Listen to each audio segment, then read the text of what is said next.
Hi.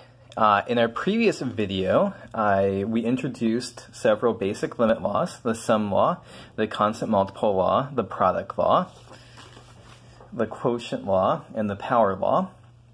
And we also remembered these two basic limits here. The limit of a constant is that constant, and the limit as x goes to c of x is that point c. We're going to use these 5 laws and those 2 properties to evaluate a bunch, to see that there's a bunch of limits that we can't evaluate exactly without resorting to technology or stuff like that. So this video is just going to be a bunch of examples crunched out one after the other. So first off, what would happen if we took the limit as x goes to 3 of x to the 4th? So what we would see is, well, we have a exponent here. So we could rewrite this as limit as x goes to 3 of x, all of that raised to the 4th. We're using the power law to do that. And then we can see that the limit as x goes to 3 of x, that's just equal to 3 by one of our 2 limits that we know for sure. And so without too much work, we can see that the answer here is 27. Let's do another example. That's going to have several things going on in it now. So what happens if we have the limit as x goes to 2 of x squared plus 7x minus 13. So there's a couple things going on here. The first is that we see that this is the sum of 3 different terms, x squared, 7x, and minus 13. The sum law was written just as the sum of 2 different functions, but we can generalize it to say that it will work for the sum of any number of individual functions. So we can rewrite this as limit as x goes to 2 of x squared plus the limit as x goes to 2 of 7x plus the limit as x goes to 2 of minus 13. We used the sum law to be able to do that step. Now we should take a look here to see what else we can do here. This x squared, well, that's an exponent, and so for this first term, we can use the power law.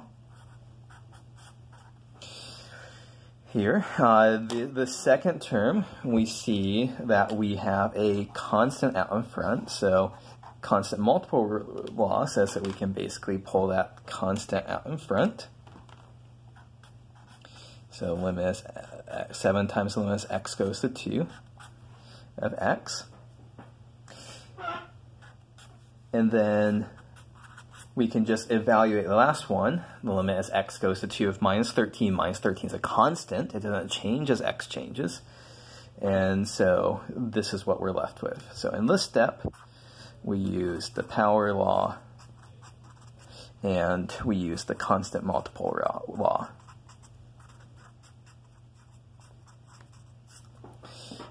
Finally, to finish this off, well, limit as x goes to 2 of x is 2. Limit as x goes to 2 of x is 2. And so here is our answer. After we simplify, we end up with 5. And so these are certain things that as you get more, so I'll do some more examples, just observe that that as you do examples of these, you can get faster and faster of doing them. So if I was doing this, I might not feel the need to write down every single step after I've done a couple of them. I might just jump from here to here, but it's good to do them in lots and lots of detail early on. Let's do an example with a square root. So the limit as x goes to 4 of the square root of x cubed minus 2x plus 7. So we can use the power law, I guess the root law here, to put the whole thing under a square root. Limit as x goes to 4 of x cubed minus 2x plus 7. So here, this is we're using the root law. To make things clear, I'm going to put parentheses around all of that to make it clear that we're taking a limit of that entire expression there. And so now, once again, we can break this up. We can use the sum rule. Limit of this plus the limit of this plus the limit of this. So x cubed plus the limit as x goes to 4 of minus 2x plus the limit as x goes to 4 of 7. We use the sum rule there. Once more, let's see, this looks an awful lot like the problem we just did. Limit of x goes to 4 of x cubed, power rule, minus 2 times the limit x goes to 4 of x, constant multiple rule, plus 7, square root of 4 cubed minus 2 times 4 plus 7. So that would be 64 minus 8 is 56, plus 7 is 63, so square root 63 would be our answer there. So far we've used the sum law, the constant multiple law, we've used, and we used the power law. We haven't yet done product and quotient, so let's do a couple examples that involve those laws.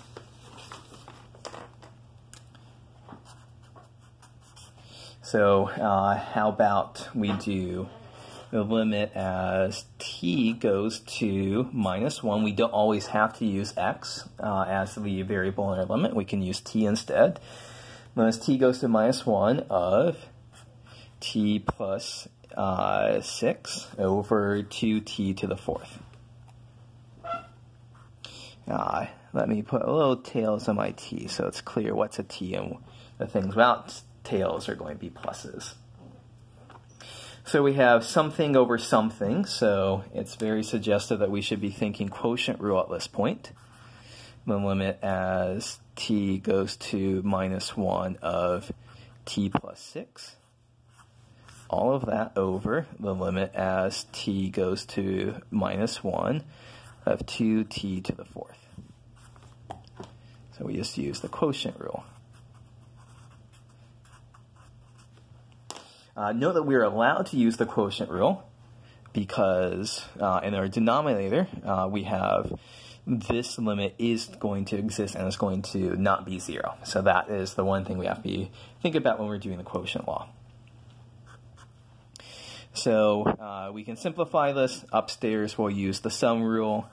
Limit as t goes to minus 1 of t plus the limit as t goes to minus 1 of 6 over the limit. So I'm going to make a couple of changes here. We can pull that 2 out by constant multiple law.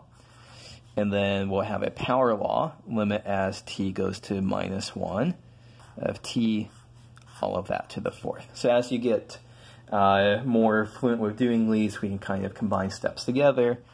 And so we see we get minus 1 plus 6 upstairs. Downstairs we get 2 times minus 1 to the 4th. And so we end up with 5 halves as our answer there. So that's an example where we use the quotient law. And so to finish this off, I promised that we would see this example at the start of the set of videos. So we'll see if we do the limit as t goes to 3 of t to the minus 1/4 times t plus 5 to the 1/3. So here we have something times something, the limit of a product of two things. So now we'll use the product rule. Limit as t goes to 3 of t to the minus 1/4 times the limit as t goes to 3 of t plus 5 to the 1/3. So that was the product rule.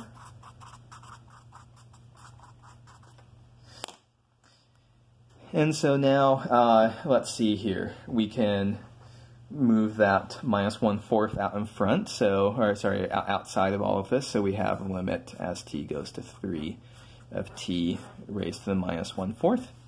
And we have the limit as t goes to 3 of t plus 5, all of that to the 1/3, using various power and root laws there.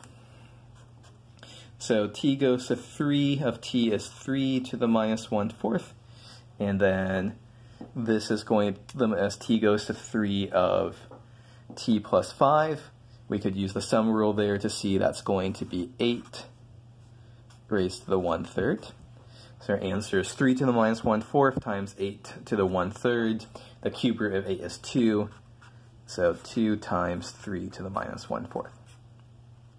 So those are some examples that help you see that we can apply these rules to quickly crunch out a lot of limits.